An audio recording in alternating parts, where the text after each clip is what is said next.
This is the Paul McGUIRE Report. I'm Paul McGUIRE. On today's program, I want to talk about how to heighten your perception when you're looking at the mainstream media, such as television, radio, the internet, social media, print media, blog sites, etc. And that's really only the tip of the iceberg, because electronic media is ever expanding. You have an ever-expanding universe of distribution of programs, like, for example, Netflix. But Netflix is old, so now you have Hulu and all these channels. Here at Paul McGUIRE Ministries and Paradise Mountain Church, we use the Roku channel. The Roku channel is free and very popular.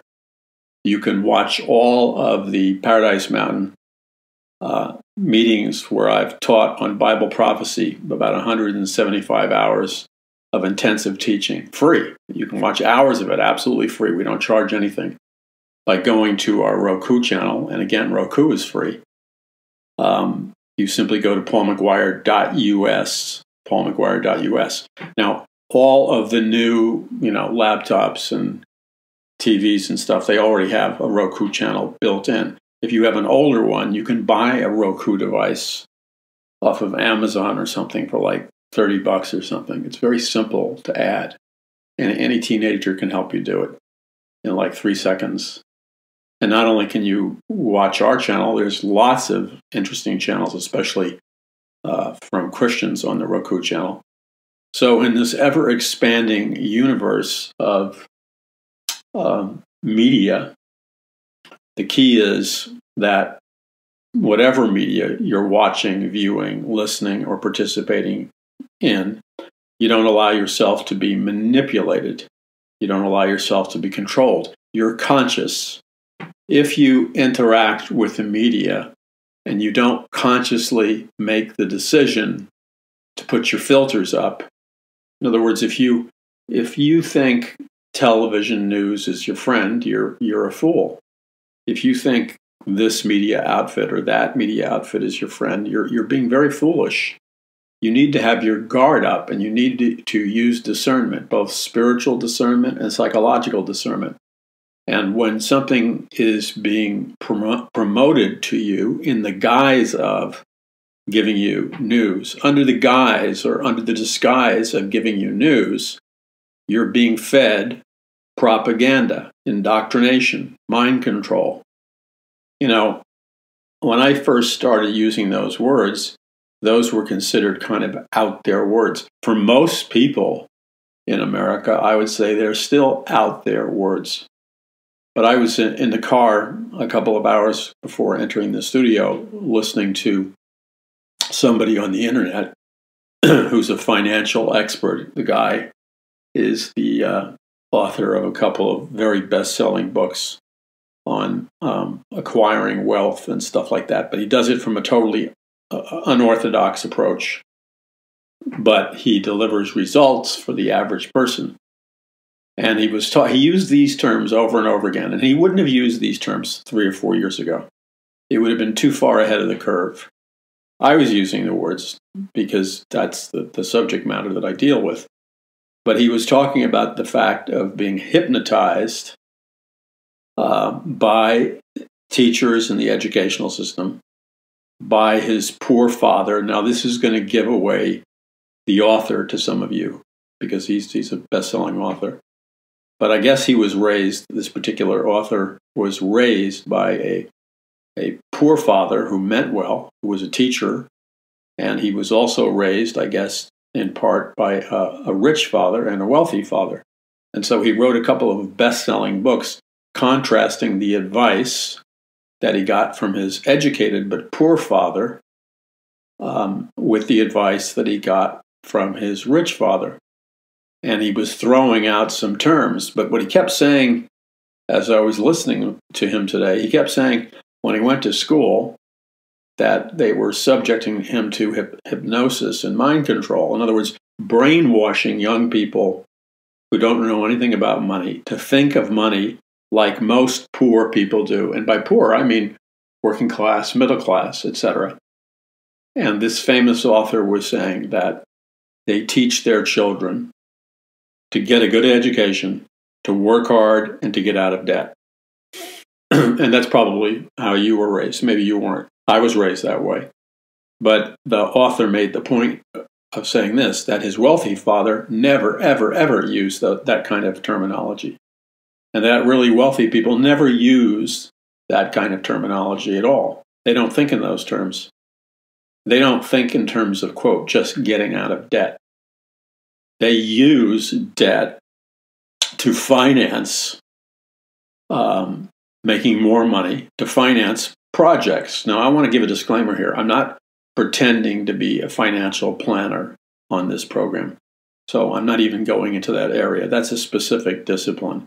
I've worked with financial planners. I've sought the advice of financial planners, but I'm certainly not pretending to be a financial planner. But I'll tell you this, in all my meetings with financial planners, I've met very, very few good ones. Most of them didn't know what they were talking about. And what this guy was saying, and he's very well known, was that the basic advice, well, the first thing he pointed out was that in education in America, you learn nothing about money. And that's true. You don't really learn about making money, acquiring money, preserving money, et cetera, et cetera. It's conspicuous by its absence. I always thought it was. In addition, you learn nothing about marriage, or at least productive in marriage, in the educational system either. People get more training to have a driver's license than they do on marriage. I'm not talking about the physical act of marriage. And please don't accuse me of being vulgar. But I want to make a point. So I'm going to risk being vulgar, but what I'm saying is not going to be insensitive if you have young children in the room. It's not going to be anything that would be offensive to them. But if you want to be safe, you can turn it off. The program, just turn down the volume for like a minute. I'm never vulgar, so I don't intend to start now. But I do want to drive the point home. So on the count of 3, I'm going to make my comment, and it won't last more than a minute, and then you can turn up the volume if you want. So 1, 2, 3. Okay. So they don't teach you anything about marriage in the educational system, which they should. And I'm not talking about the physical act of marriage, and this is the blunt part. Any idiot, any moron, any baboon, anybody can complete the physical act of marriage. Okay, it doesn't take a great deal of education to complete the physical act of marriage. So that's not what I'm talking about. Now, obviously, in accordance, and now I'm going back into totally, let's just call it G-rated. I don't like this G-rated programming. You see, G-rated, it assumes that it's like the Disney program. And I think a lot of stuff in Disney programs are offensive. So I don't like the G-rated. But this topic we're doing now is I think is acceptable for kids to be in the room.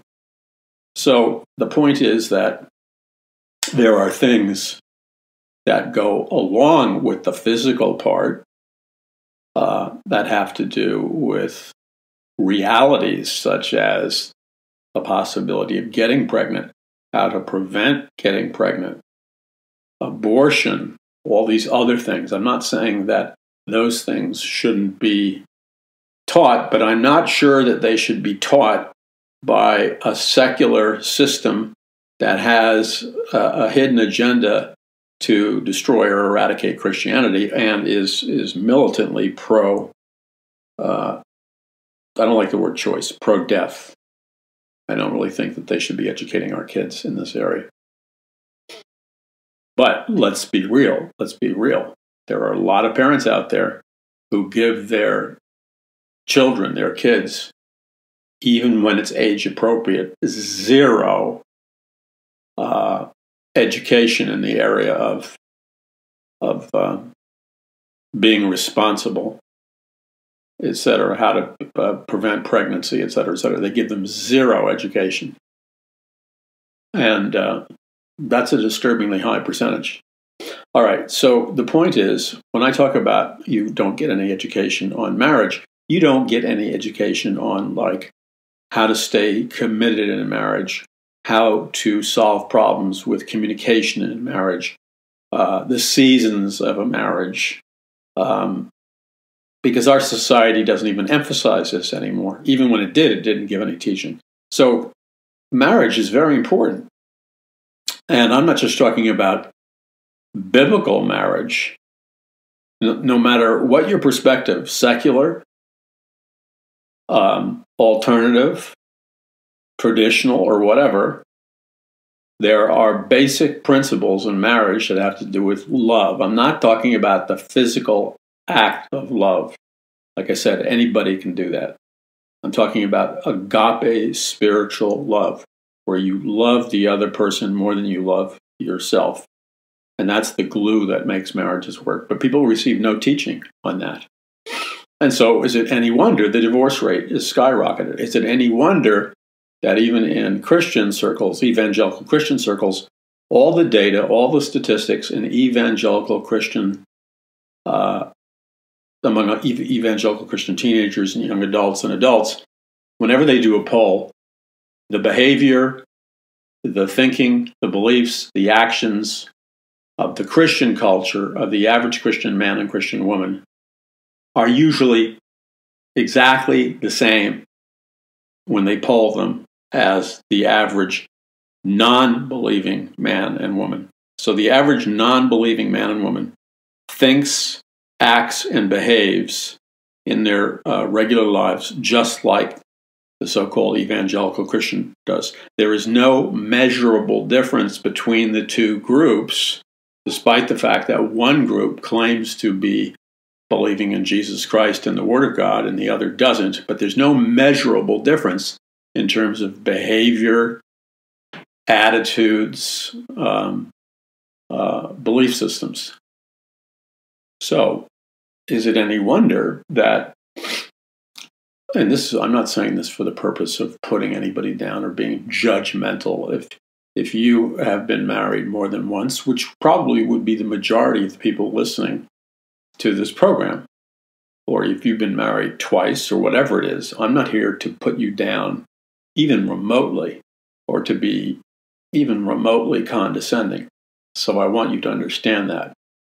I've been married to one person, one wife for over 44 years. Not because I'm such a spiritual, holy, and wonderful guy. And in deference to my dear wife, Chris. Not because she is a wonderful woman of God, but not because she's, a saint. We're not married 4 decades plus because we were saints. It was the grace of God, unmerited favor. You've heard my testimony. So there's no bragging there. So I don't look down on people who've been married more than once or whatever. This is a difficult world. I tell that to people all the time. So, but one would think that some basic training in communication, I'm not sure that can be done by a system that has a hidden secular agenda, but assuming it could be, basic training in communication, solving marital problems, and not just physical marital problems, money problems, communication problems. Giving, if you gave people just as much information as you gave them to pass, that they need to know in order to pass their driver's license test to drive a car, that would be something. But people are thrown out there with little or no education on how to be married. And many people like myself and maybe yourself, I came from a divorced home. So I didn't see any modeling of proper behavior. I didn't see my father model a healthy father and husband. And I didn't see my mother model a healthy wife and mother. Not that they were horrible people. They weren't horrible people, but they certainly didn't have it down by any means. As I've told you before, my parents used to fight like cats and dogs. They both had their master's degree. So education has nothing to do with success or failure in marriage. And they would argue, they would yell and scream.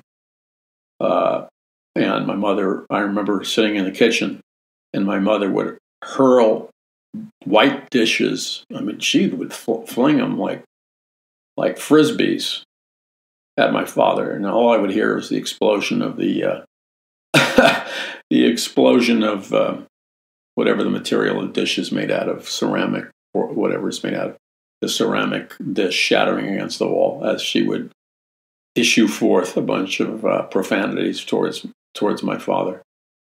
Now I laugh. I don't know if you had that wild of an upbringing or worse, but I look back and laugh. Thank God I can laugh. But it certainly, there was no role model on how to communicate. So we throw children and young adults into a world with the odds against them. We actually set them up for failure because they don't even have the basics in communicating, solving problems, et cetera, et cetera. Now, back to money. What this guy was saying, this best-selling author, I added the marriage part. There's no teaching in schools about marriage. There is now, and I'm going to bring this up. You've heard me bring it up before. I'm so disturbed about it. I'm so alarmed about it that I have to continually bring it up.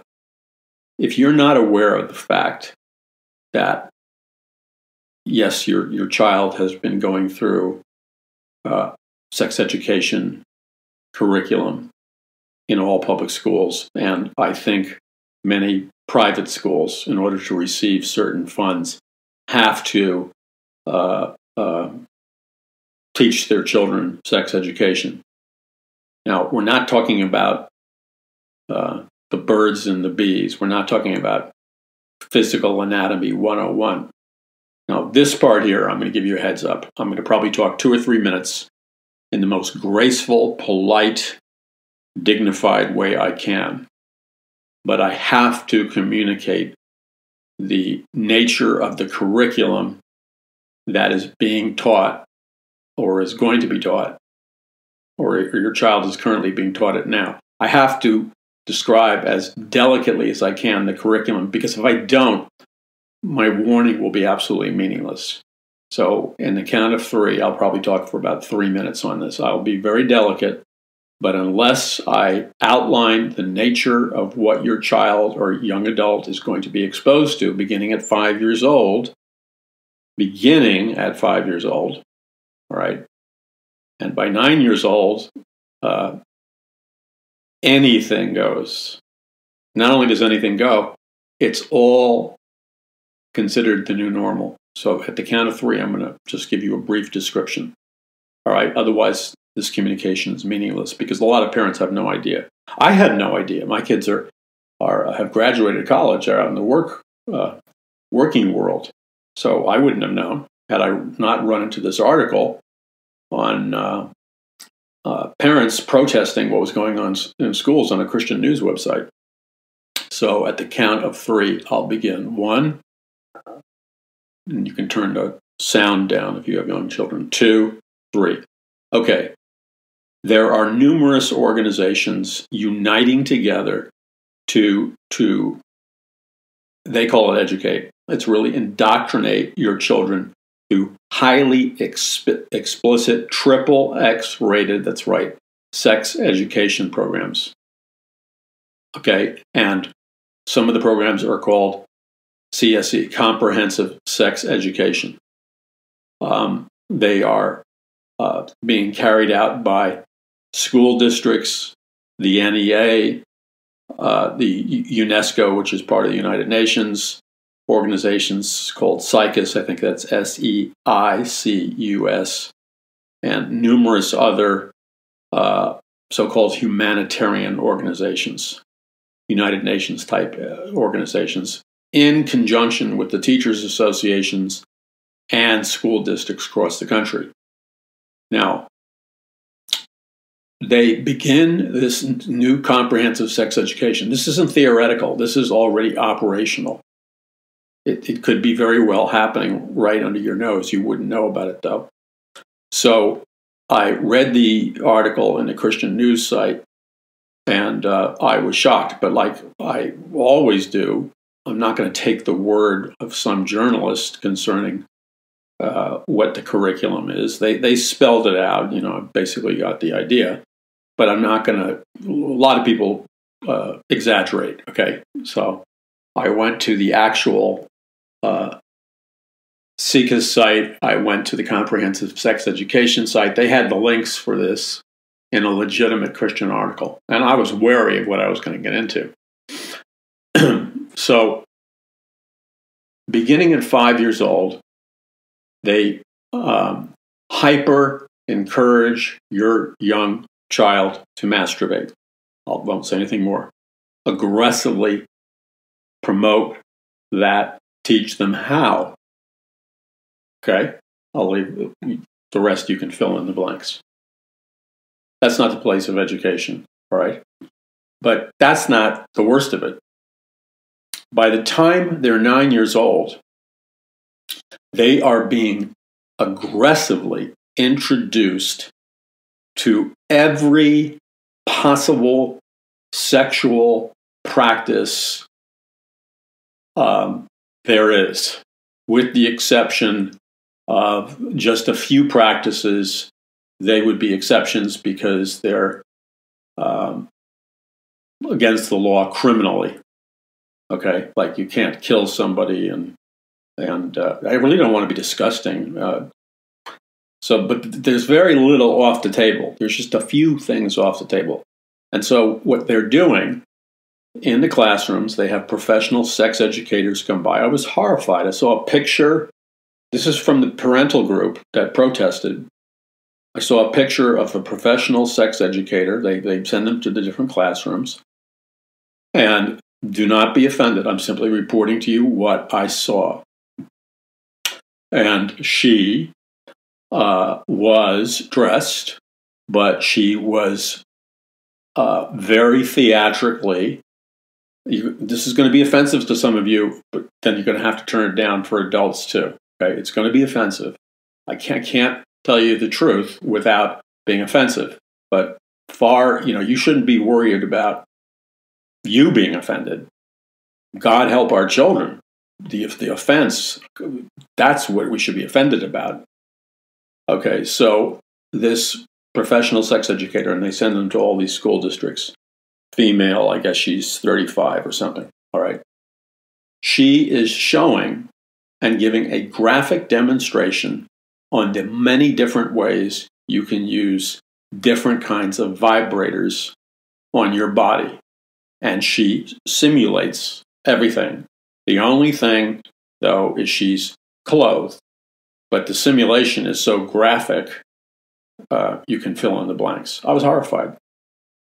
I'm not going to get into it too much, hardly get into it at all. Standing up on the table, rolling around, you can fill in the blanks of what she did with the vibrator. It was horrific. Then pass the vibrator around the room to your children. Okay. Then you can take any area of sexuality. We're not just talking about heterosexuality versus LGBTQ sexuality. That's just part of it. But it's all graphic. It's all graphically explained through comic books, picture books, videos, X-rated videos, adult videos, and specially made videos produced by Planned Parenthood and other groups, where this very innocent-looking girl, and they deliberately chose an innocent-looking girl, the girl next door. And the question is from another girl, and they videotaped this. Planned Parenthood did this one, and the girl asked the question, something to the effect of, "My boyfriend wants to get involved in S&M, sadomasochism. What can we do, et cetera, et cetera?" And so the innocent-looking girl gives her some pointers on how she can safely engage in S&M with specifics. Okay, that's pretty out there, don't you think? Now, then any kind of sexual encounter with any amount of people, no matter how deviant, there's nothing off the table, remember. So, but your child is sitting in the classroom. This is interactive, so they're encouraged to go to their computers, and they can go to the websites of Planned Parenthood and these other professional sex education curriculum programs. They can read the material, they can watch the DVDs online or on their cell phone, and then there are links to XXX adult sites that have produced hardcore pornographic demonstrations, okay, using porn stars, etc., under the guise of sex education 101 or whatever. So this begins at 9 years old. So at 9 years old, your child is going to be exposed to hours and hours of video, of hardcore XXX porn videos featuring just about any sex act under the sun. Now, if that's not bad enough, to me, the most insidious thing of all is that the psychological technique that is being used upon the children is that you are abnormal if you don't vigorously participate in everything on the menu, the sexual menu. You're abnormal. And that the truly normal person is one who samples in their life everything that's offered on the menu, or at least tries it many times to see what they like. So as these 9-year-olds are being bombarded with the most graphic videos you could possibly imagine, promoting all these activities, the overarching message is that you're abnormal if you don't get into all this stuff, and if you're truly normal if you do get into this stuff. So that is tremendous peer pressure. That is tremendous psychological pressure, because we all know young people, even young adults, even adults, are susceptible to peer pressure. Everybody wants to be accepted by the group. So if they think the group is doing this sexual deviation or that sexual deviation, they're going to succumb to the sexual pressure because they don't want to be laughed at and humiliated. Self-esteem is so important to them. So these, under the guise of sex education, these groups have very evilly, in my opinion, psychologically manipulated the children beginning at 9 years old to get them to act out in all. They're selling them on this stuff. They're not just presenting it to them. They're selling it on them. And again, there's nothing left off the menu. Nothing except for a couple of things which you could be arrested for. And I'm not going to say anything more, except to say the problem has not gone away. They have temporarily concealed it, but all the videos, all the links are still there, and they're just going to come back, and they're going to do what they always do. They always use the same strategy. Planned Parenthood, UNESCO, CICUS, all these groups. The same strategy. First of all, the parents don't know what's going on. They sneak it on the kids during the school day. Second of all, let's say you're a parent and you know, they had a thing in California, you could opt out. That didn't work. You know why it didn't work? Because of the psychological nature of young people. Nobody wanted to be the child who raised their hand. Well, let's say there's 40 students in a classroom, and all the students' parents said, you can participate in this hardcore sex education program. You don't want to be the weirdo who raises your hand and saying, I'm opting out. You don't want to be embarrassed. You don't want to be shamed. You'll be laughed at and ridiculed and mocked. So this is an indoctrination that is designed to totally smash into a million pieces any memory of a Judeo-Christian biblical worldview regarding human married sexuality. It is to destroy it.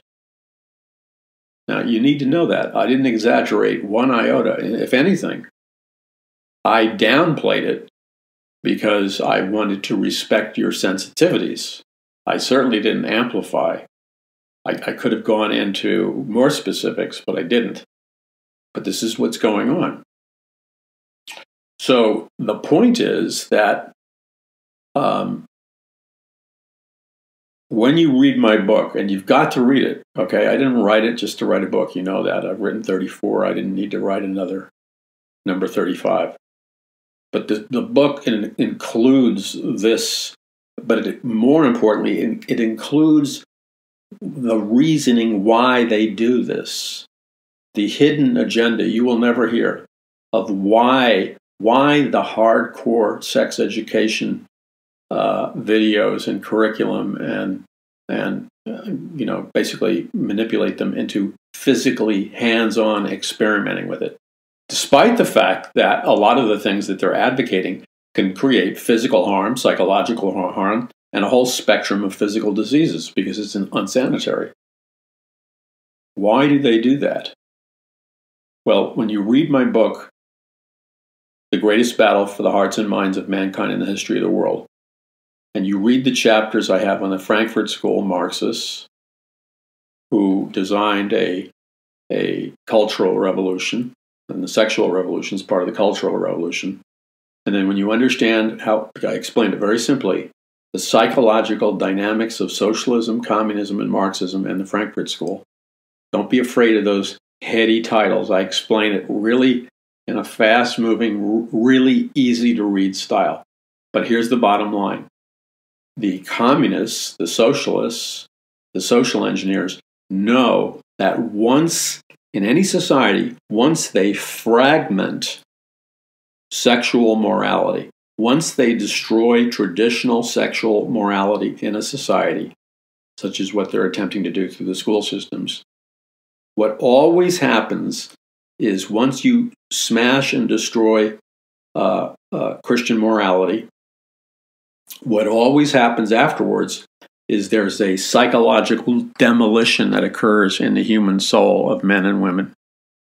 And once they break all of God's commandments in the sexual area, it leads, the communists understand this, it leads inevitably to a societal violence, a societal revolution, and a desire to create anarchy, revolution, violent revolution, and to overthrow violently the existing order through a communist revolution. You see, once you break down the moral taboos and the biblical restraints and guidelines on human sexuality, once you destroy that, you've destroyed the part of the human personality that operates with checks and balances and things like self-restraint. Once you've destroyed the principle, the God-given principle of self-restraint in the human personality, then killing somebody in a revolution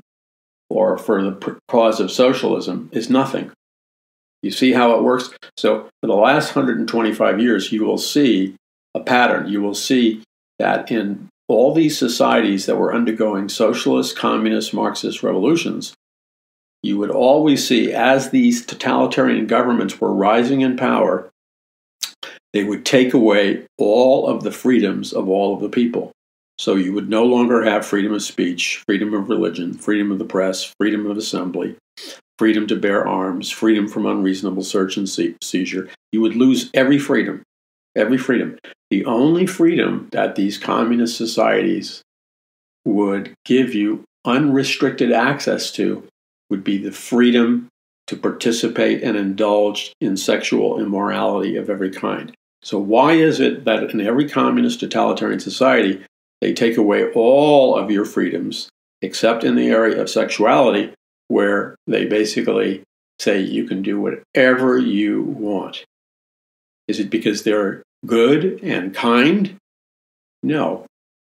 First of all, they understand that by giving people unrestricted license to every form of sexual perversion, it occupies their minds and it blinds them from seeing what's really happening in their nation. Number two is they very deeply understand that once you break down the inner moral restraints regarding sexual morality, once you demolish those in the human personality, you then set up the individual on a mass level to be predisposed, to be violent, to do anything necessary, lie, cheat, steal, in order to implement a violent socialist, communist, Marxist revolution. You see how the two go hand in hand? So now think about all these schools. These schools have been promoting socialism and communism without calling it communism for 50 years. That's why millennials believe communism and Marxism is the ideal for America and socialism, and yet have no idea what these economic systems are. So generation after generation of young people in America have been indoctrinated into a socialist, communist mindset. They're predisposed for it. However, in order for the next phase to happen, you have to have like a revolution phase. And that is why it is necessary, just as they methodically planted the seeds of the benefits of socialism and Marxism into your kids' minds, so they are planting the seeds of highly graphic, triple X-rated adult videos and promotion of absolutely no restriction on any sexual activity, and told to go for it 100%, with one or two exceptions, because it would be criminal and you'd be thrown in jail. And that's done on purpose because they know that through disintegrating the marital unit, by disintegrating the person's willingness to say no and exercise moral restraint, once you remove that from a child or a young adult, you remove any inhibitions a person might have to lie, to act violently, to do whatever it takes to implement a communist socialist revolution. So you see how these principles are very well thought out and deeply thought out. Now, unfortunately, pastors are not teaching people from the pulpit the truth. They're not teaching the youth groups the truth. They're not even aware of the truth. And so, because they're failing to function as proper biblical watchmen, God's people are being set up for the same thing that occurred in Nazi Germany and the same thing that occurred in Russia, because history repeats itself. If we can educate enough people fast enough, we don't have to enter this fatalistic death spiral. We can avoid it. And that's the purpose of Paul McGUIRE Ministries and Paradise Mountain Church, is to do that, because Jesus said, "You shall know the truth, and the truth shall set you free." That's why I encourage you, if you care about our nation, if you care about your children, you need to have knowledge and wisdom. You need to know what's going on and what to do about it. And you need to go to paulmcguire.us and order a copy of The Greatest Battle for the Hearts and Minds of Mankind in the History of the World, because it breaks all of this stuff down for you simply.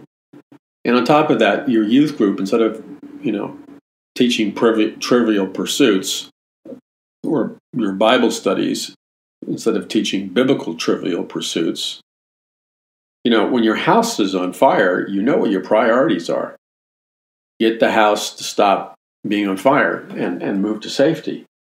The time is long over for indulgent Bible teaching. You have to get your hands on truth that really is applicable to your life and matters. So I encourage you to get a bunch of books and use your influence to have them taught at youth groups, personal Bible studies, churches, etc., etc. And the book it's just out now, The Greatest Battle for the Hearts and Minds of Mankind in the History of the World.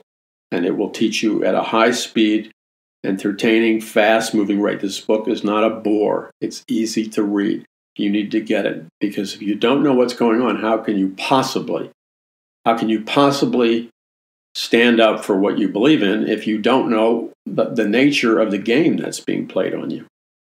So visit paulmcguire.us. That's paulmcguire.us. McGuire's McGuire. Okay, this was important, an important digression, because it's so immediate. Now, as we look at our nation now, we see some very disturbing things. Essentially, we're seeing, and this is not a partisan political statement, I would say the same thing if Obama was in office. We're looking at a president that just went through a complete fictional Russian collusion, which never existed, and it was proven that it never existed. That didn't even end the day when there's now a full-scale attempt to impeach the sitting president of the United States of America. Over what? Over nothing. Over nothing.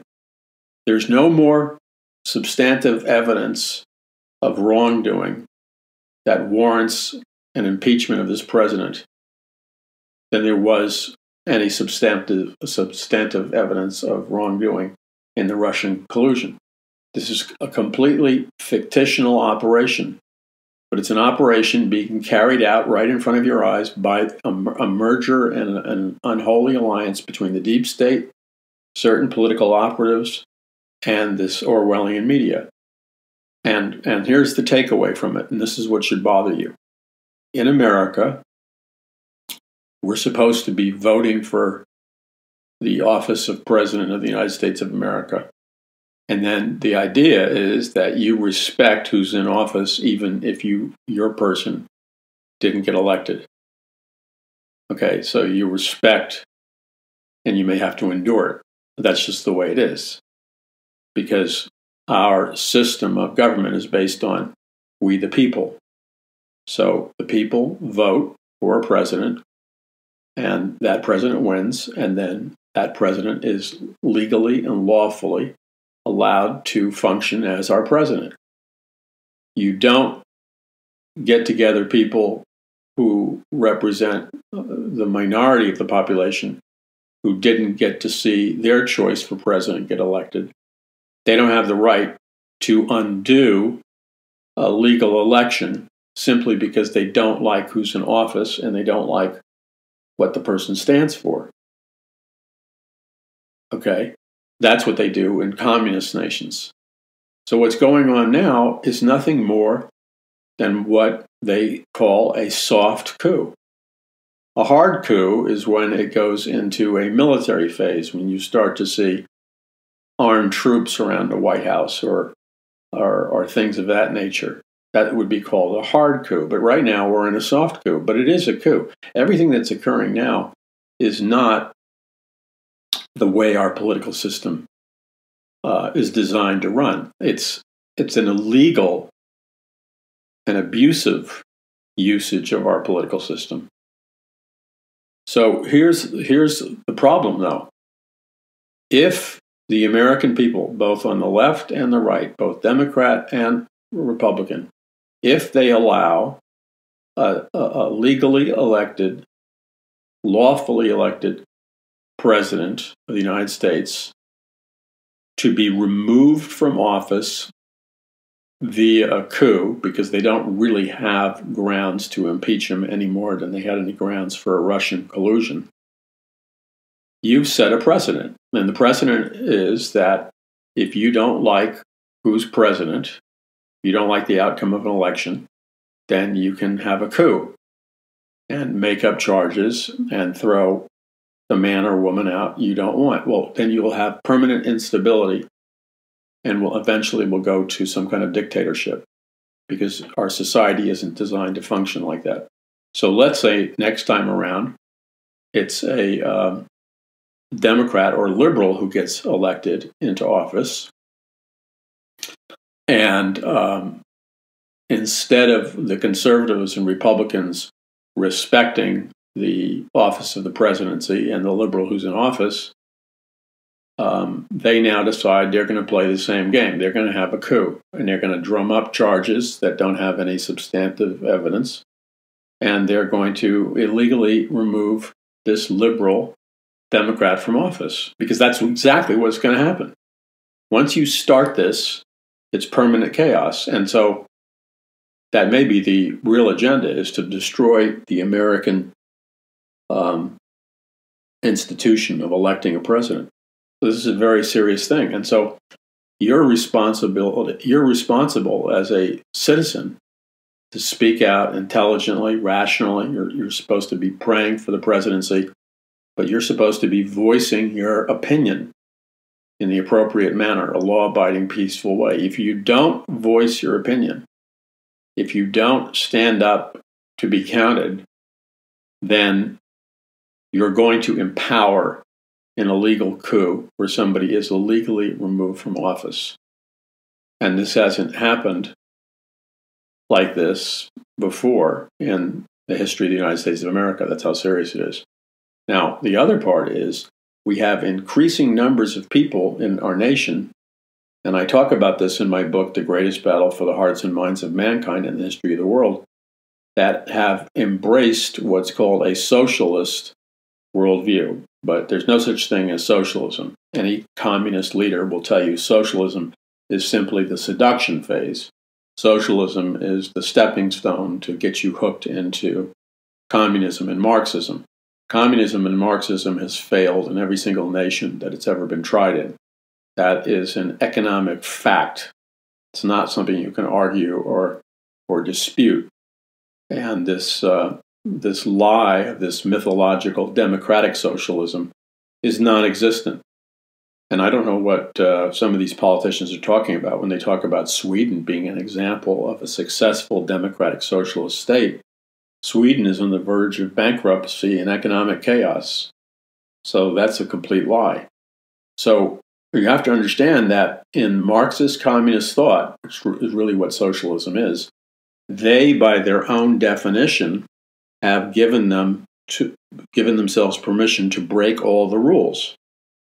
You have to understand, you're not dealing with two equally valid moral systems. Okay? Conservatism that's based on biblical Christianity operates on a moral system of right and wrong. You're supposed to do the right thing. But we're not competing with liberalism. We're competing with socialism, Marxism, communism. Socialism, Marxism, and communism doesn't believe in right or wrong. In their own words, they say that they're allowed to use by any means necessary in order to accomplish their agenda or revolution. That means, by their own definition, they're allowed to lie, cheat, steal, break the law by any means necessary. Any means means any means, no qualification. You're allowed to do whatever it takes, breaking the law, lying, cheating, whatever is illegal, to overthrow this existing government and bring in your Marxist communist revolution. That is the core belief set. That is the core ideology of socialism, Marxism, communism. So you have activists in our nation working in partnership with the deep state. Why is that? Well, when you read The Greatest Battle for the Hearts and Minds of Mankind in the History of the World, you'll see why the Marxists and communists work hand in glove with the deep state and with the media.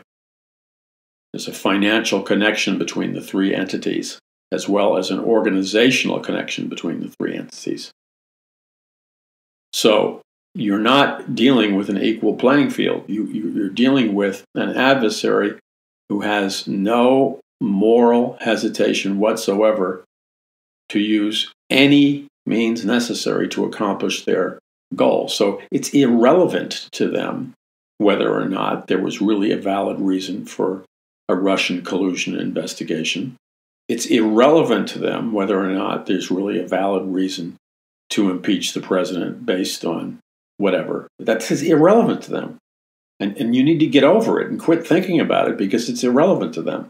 They don't care. You know, you listen to the moderate conservative television network, and it's like walking around in a circular pattern over and over again. And it becomes both obnoxious and ridiculous to hear the same rhetoric of impotent frustration. They don't care whether it's wrong or right.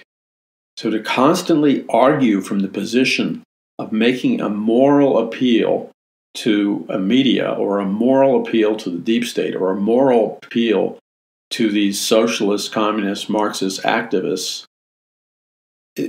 borders on insane. You cannot throw your hands up in the air, scratch your head, and act befuddled and continually and perpetually wonder why your opponent isn't playing by the rules.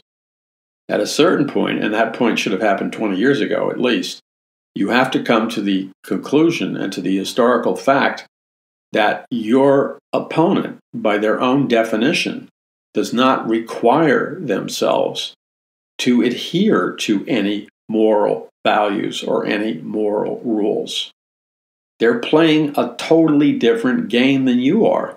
So it's both pathetic and ridiculous to continually whine about the fact, well, why are they allowed to do this and why are they allowed to do that? That is not the question. The question is, you have to understand who they are by understanding what their core beliefs are. If you don't understand what their core beliefs are, you're just going to walk around in a circle and accomplish nothing. That's why you need to get a copy of The Greatest Battle for the Hearts and Minds of Mankind in the History of the World. I quote their leaders, I quote their strategies in the book. They say over and over again, by any means necessary. That means lying, cheating, stealing, breaking the law, whatever it takes, do it. That's their normal. Do you understand? That's why when Christian parents, well-meaning, scratch their heads and go to the school boards and the educational institutions and Planned Parenthood and UNESCO, and they continually make a moral appeal, kind of begging, please, let us have some biblical morality in the sex education programs. Again, you're reflecting your lack of understanding of their core belief systems. Why would you make a continual moral appeal to somebody who has no moral anchor and who has already given themselves permission to break every moral law under the sun when they've said, by any means necessary? They have openly said in their literature for over 100 years that they are allowed to conduct their communist, socialist, Marxist revolution through lying, cheating, breaking the law, murder, whatever it takes, do it. They don't have any restrictions. That's why they don't blush when they know full well what the outcome is going to be when they indoctrinate your children with every form of sexual perversion known to mankind and program into your children that that's the new normal. They're doing that for strategic psychological reasons, to shatter the Judeo-Christian moral base in your child so that your child is set up or programmed to exercise no self-restraint, and that way they will more easily succumb to brainwashing and to functioning as a communist, socialist revolutionary, which they're being programmed to be. That's why the anger level keeps rising in our society, because the anger level is rising in our society among certain targeted groups who it is their plan will function as the on-the-street revolutionaries. See, we're being set up for a Marxist revolution. In fact, we're already in the middle of a Marxist revolution. We're just in the early phases of it. So now that you know this is happening, you have a responsibility. Your first responsibility to become as educated as you can as to what's happening and why, and then to be educated as to what you can strategically and effectively do to change the situation. The alternative to that is being a victim. The alternative is rolling over and just being conquered. That's the alternative. What do you think God wants you to do? I hear this phrase among Christians all the time. What would Jesus do? And it's usually, it's said somewhat innocently, but what would Jesus do in this situation? And you see, the only way you can answer that question is to have developed a biblical worldview.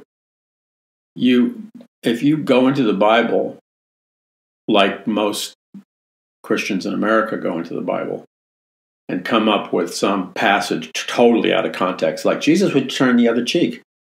Not in the middle of a Marxist revolution, he wouldn't turn the other cheek.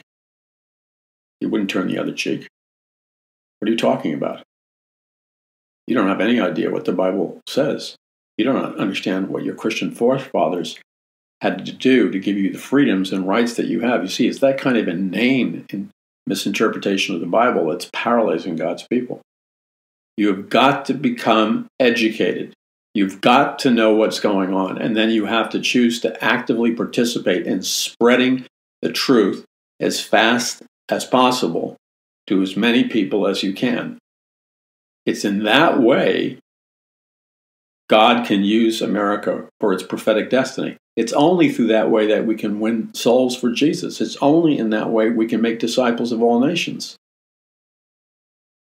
So, it's on that note, I want to challenge you to think, to get involved, and join us. This is not just a radio program. The stuff I do on video is not just a video program. The books I write are just not books. This is all about producing materials to educate you and strengthen you. You know, I'm going to go into a side note really quickly. This is before a lot of your time period, but some of you will remember the group Pink Floyd. It was a huge British rock and roll group. Not quite as big as the Beatles, but up there in the same league. And Pink Floyd, the front man for Pink Floyd was a guy named Roger Waters. And I was watching an interview with Roger Waters today. Now, Roger Waters didn't become a Christian, but Roger Waters understands, he was using terms like our Orwellian media, the thought police. He was talking about brainwashing going on by the thought police and the Orwellian media. And I'm saying to myself, as I'm watching Roger Waters, the front man for Pink Floyd, heavy-duty rock and roller, he understands more of what's going on in terms of the culture wars and the big brother nature of our society than 99% of the Christian pastors I meet, and probably 90% of the Christians I meet. And he doesn't even claim to be a Christian. He's just using the mind that God has given him. And that's what we need to do. We need to get this message out. So, I'm asking you to join me. The first way you can join me is to be an intercessory prayer partner. And do not grow weary in well-doing. If you've grown weary in well-doing, then you need to ask the Lord to send the power of His Holy Spirit to rekindle your inner strength. Thank you for being a faithful prayer warrior for me, my family, and this ministry. Thank you for distributing the links so we can get our message out far and wide. And thank you for listening to the Lord and obeying the Lord so generously when God speaks to you and puts an amount for you to donate financially or to make a contribution financially to this ministry. Your donations, your contributions, your prayers, your willingness to spread the links, together we can accomplish far more than we can individually. And remember, God has a prophetic destiny for America. And I don't know about you, I'm not into the surrender business. I meet a lot of Christians that are in the surrender business. Somehow that just never really appealed to me. Never really appealed to me. Can you imagine what would happen if David had surrendered? Or any of the people in the Bible? Well, we wouldn't even have a faith to live out. So faith is the substance of things hoped for, the evidence of things not seen. God bless you. I'm Paul McGuire. Visit paulmcguire.us. That's paulmcguire.us.